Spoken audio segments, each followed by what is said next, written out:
হাই বন্ধুৰে বান্ধৱীসকল, মই মুস্তফা আলী আৰু আপোনালোকে চাইছে মুস্তফা আলী 09। আৰু যদি আপুনি প্ৰথমবাৰ মোৰ ভিডিঅ' চাইছে তেতিয়াহ'লে মোৰ চেনেলটো ছাবস্ক্ৰাইব কৰি মোৰ বেল আইকনটো দবাই ৰাখিব, কাৰণ মই অসম পুলিচৰ ফিজিকেল আৰু ৰিটেন এক্সামৰ কাৰণে এনেকুৱা ইম্পৰ্টেণ্ট কুৱেশ্যনৰ ভিডিঅ' লৈ আহিয়ে থাকোঁ। তো আজি আমি যিকেইটা কুৱেশ্যন আলোচনা কৰিম সেইকেইটা খুবেই ইম্পৰ্টেণ্ট কুৱেশ্যন, বহুবাৰ অসম পুলিচৰ এক্সামত আহিছে। আৰু যদি আপুনি অসম পুলিচৰ বুলি নহয় যিকোনো অসমৰ যদি কম্পিটিটিভ এক্সাম দিব যোৱা, এইকেইটা কুৱেশ্যন মানে খুবেই ইম্পৰ্টেণ্ট এক্সামত আহিয়ে থাকে। আপুনি যদি কেতিয়াও এক্সামত নিদিয়ে তথাপিও এইবিলাক অসমৰ উৎসৱৰ বিষয়ে এইটো আপুনি অসমীয়া হিচাপে জানি থকাটো খুবেই প্ৰয়োজন। সময় নষ্ট নকৰাকৈ বলক আজি ভিডিঅ'টো আৰম্ভ কৰোঁ। আজি আমি যিখিনি কুৱেশ্যন আলোচনা কৰিম সেইখিনি হৈছে অসমৰ উৎসৱৰ বিষয়ে, অসমীয়া কালচাৰেল। তো প্ৰথম কুৱেশ্যনটো হ'ল যে শস্য খেতি আৰু চপোৱাৰ লগত জড়িত থকা অসমৰ উৎসৱটো কি? শস্যৰ খেতি আৰু চপোৱাৰ লগত জড়িত থকা অসমীয়া উৎসৱটো কি? সেইটো হৈছে বিহু। বহাগ বিহুৱে কিহৰ আগমনৰ সূচনা কৰে? নেক্সট কুৱেশ্যন, বহাগ বিহুৱে কিহৰ আগমনৰ সূচনা কৰে? অসমীয়া নৱবৰ্ষ। নেক্সট কুৱেশ্যন, অসমৰ চাহ জনজাতিৰ লোকসকলে পালন কৰা উল্লেখনীয় উৎসৱটো কি? টুচু পূজা। অসমৰ চাহ জনগোষ্ঠীৰ লোকসকলে কি পূজা পালন কৰে? টুচু পূজা পালন কৰে। নেক্সট কুৱেশ্যন, ৰাভাসকলে পালন কৰা বসন্ত উৎসৱটো কি নামেৰে জনা যায়? বাইখু নামে জনা যায়।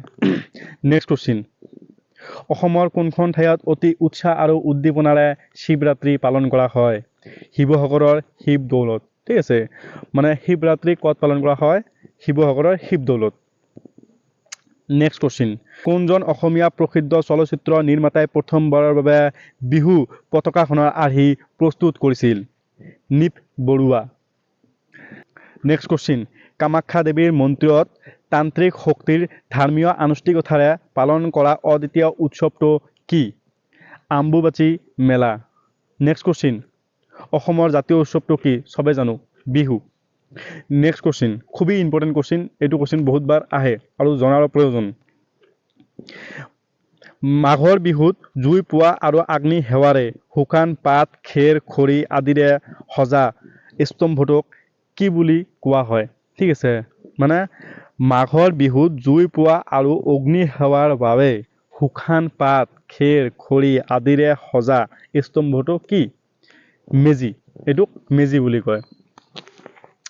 তো নেক্সট কুৱেশ্যনখিনি আলোচনা কৰাৰ আগতে এটা কথা কওঁ যে মই আগৰ সব ভিডিঅ'তে কৈ দিছোঁ যে আপুনি যদি মানে PDF-খিনি লাগে কি প্ৰচেছ কৰিব লাগে, তো মই এইটো ভিডিঅ'ত ক'ব খোজোঁ আপোনাক একচুৱেলি মানে PDF-তকৈ এটা বস্তু আপোনাৰ ভাল, আপুনি যদি ভিডিঅ'টো প'ষ্ট কৰি যদি কুৱেশ্যনখিনি যদি লিখি ল'ব পাৰে এইটো আপোনাৰ কাৰণে বহুত ভাল। ঠিক আছে, কাৰণ আপুনি যদি নিজে এবাৰ লিখি লয় তেতিয়াহ'লে আপোনাৰ লিখোঁতে আধা মুখস্থ হৈ যায়, আৰু যিটো বস্তু এবাৰ লিখিব সেইটো সোনকালেও মুখস্থ হৈ যায়। আৰু যদি আপুনি মুখস্থ কৰিব নোৱাৰে, এতিয়া কেনেকৈ এই PDF-খিনি পাব?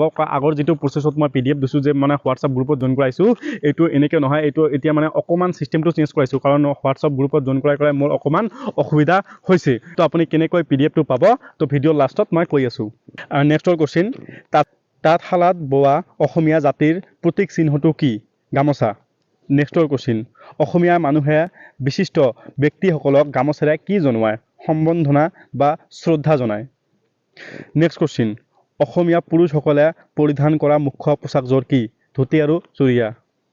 নেক্সট কুৱেশ্যন, অসমীয়া মহিলাসকলৰ প্ৰধান সাজ পোছাক কি? মেখেলা চাদৰ। আমি চবেই জানো আৰু জনাৰো প্ৰয়োজন। নেক্সট কুৱেশ্যন, বিহু নৃত্য পৰিৱেশনৰ সময়ত অসমীয়া মহিলাসকলে হাতত কি পিন্ধে? হাতত কি পিন্ধে? গামখাৰু। হাতত যে এটা ডাঙৰ খাৰু পিন্ধে এইটো মানে গামখাৰু বুলি কোৱা হয়। নেক্সট কুৱেশ্যন, অসমীয়া লোকসকলে ৰঙালী বিহুৰ সময়ত আত্মীয় স্বজনক কিদৰে শুভেচ্ছা জনায়? গামোচাৰে শুভেচ্ছা জনায়। কিদৰে শুভেচ্ছা জনায়? গামোচাৰে শুভেচ্ছা জনায়। নেক্সট কুৱেশ্যন, সত্ৰীয়া নৃত্যই কোনটো বৰ্ষত ৰাষ্ট্ৰীয় স্বীকৃতি লাভ কৰিছিল? সত্ৰীয়া নৃত্যই কোনটো বৰ্ষত ৰাষ্ট্ৰীয় স্বীকৃতি লাভ কৰিছিল? 2000 চনত। নেক্সট কুৱেশ্যন, বিশেষকৈ মাঘ বিহুত চাউলৰ গুড়িৰে কি বনোৱা হয়? পিঠা বনোৱা হয়। নেক্সট কুৱেশ্যন, শ্ৰীমন্ত শংকৰদেৱে অসমত কি আন্দোলনৰ গুৰি ধৰিছিল? ভক্তি আন্দোলনৰ গুৰি ধৰিছিল। আমাৰ নেক্সট কুৱেশ্যন আহিব যে শ্ৰীমন্ত শংকৰদেৱৰ জন্ম কেতিয়া হৈছিল? শ্ৰীমন্ত শংকৰদেৱৰ জন্ম 1439 চনত হৈছিল। তো এইখিনি কুৱেশ্যন খুবেই ইম্পৰ্টেণ্ট হয়, জেনেৰেল নলেজৰ ভিতৰত আহে। তো আপুনি এইকেইখন কুৱেশ্যন মানে যেনে তেনে কভাৰ কৰিবলৈ চেষ্টা কৰিব। এনেকুৱা টাইপৰ কুৱেশ্যনে অসম পুলিচৰ এক্সামত আহি থাকে কথা হ'ল যদি আপোনালোকক পিডিএফখিনি লাগে আগতে মই আপোনালোকক কৈছিলোঁ যদি যাৰ যাৰ পিডিএফৰ প্ৰয়োজন হয় মোৰ ইনষ্টাগ্ৰামত যাই কিনে মই নাম্বাৰটো খুজিলে নাম্বাৰ দি দিম তাৰপিছত মই চবকে হোৱাটছআপ গ্ৰুপত জইন কৰাই পিডিএফ দি আছিলোঁ মানে এনেকুৱা হৈ গ'ল যে বহুত মানুহ হৈ গ'ল মই প্ৰায় 5টা গ্ৰুপ বনালোঁ এটা গ্ৰুপতে 2000 3000কে মানুহ আছে তো চবে মানে ইহঁতৰ নাম্বাৰটো মোক সেন্ড কৰে তো চবৰে নাম্বাৰ মই সেভ কৰি হোৱাটছআপ গ্ৰুপত এড কৰিব লগা হয় তো মোৰো ইমান সময় নহয় আৰু চবে ভাবে যে দাদা চাগে ইগন'ৰ কৰি আছে কাৰণ মোৰোতো লেট হৈ যায় তো সেইকাৰণে মই এইটো চিষ্টেম এতিয়া চেঞ্জ কৰালোঁ তো মই এইটোৰ ডিছক্ৰিপশ্যনত মোৰ ইনষ্টাগ্ৰামৰ লিংকটো দি দিম আৰু মোৰ ইনষ্টাগ্ৰামত মোৰ হোৱাটছআপ এতিয়া চেনেল বনাই লৈছোঁ ঠিক আছে চ' এইটো জেড বস্তু মই হোৱাটছআপ চেনেলত অলৰেডি দি দিছোঁ আপোনালোকে যাই যাৰ যাৰ প্ৰয়োজন আছে মোৰ হোৱাটছআপ চেনেলটোত যাই ফ'ল' কৰি মোৰ এই নোটখিনি পাব পৰা আপুনি পিডিএফখিনি ডাউনলোড কৰিব পাৰিবা আৰু ইম্পৰ্টেণ্ট কুৱেশ্যনৰ কাৰণে মোৰ চেনেলটো ছাবস্ক্ৰাইব কৰি ৰাখিবা আৰু যদি ভিডিঅ'টো ভাল লাগি থাকে তেতিয়াহ'লে ভিডিঅ'টো এটা লাইক কৰি আপোনালোকৰ লগৰকেইটাৰ লগত ভিডিঅ'টো নিশ্চয় শ্বেয়াৰ কৰি দিবা তো আজি ভিডিঅ'টো মই ইয়াতে সমাপ্ত কৰোঁ জয় হিন্দ